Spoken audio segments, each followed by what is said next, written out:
First, new details about a violent crash involving a trooper from the Ohio State Highway Patrol. Good evening, I'm Megan O'Rourke.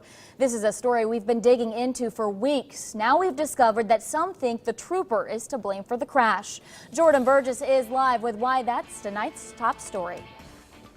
When we heard that charges weren't going to be filed against the driver who turned in front of that trooper, we started to wonder what was going on. So after getting the accident report, I reached out to that driver and took a look at just who's at fault here.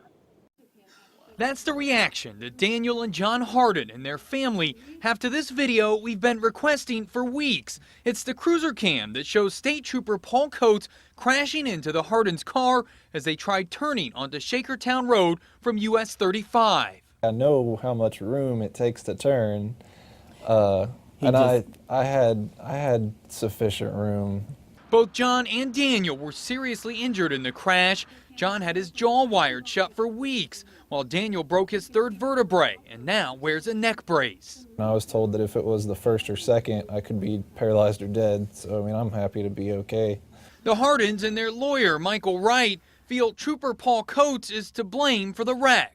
From our perspective, going at excessive rate of speed, not having his overhead lights on, I mean, clearly we believe that it was a police officer was at fault for this accident. So I called the State Patrol to find out more about the crash. A spokesperson tells me Trooper Coates was trying to catch up with another vehicle before the crash and confirmed he did not have his overhead lights on. I wanted to know if he was supposed to have those lights on. What I found is the patrol's regulations on that are somewhat vague.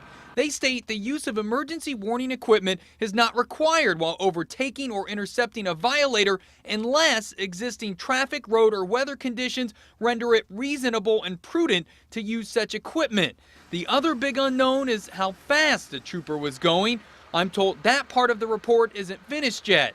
In the meantime, the medical bills keep piling up for the Hardins who don't have health insurance. I'm going to have to be chugging away hard at that overtime once I can get back to try to pay for this stuff in the meantime. And we'll be watching to see when the rest of that report is released. Trooper Coates was also injured in the crash. I'm told he's back on light duty tonight. Reporting live, Jordan Burgess, 2 News, working for you.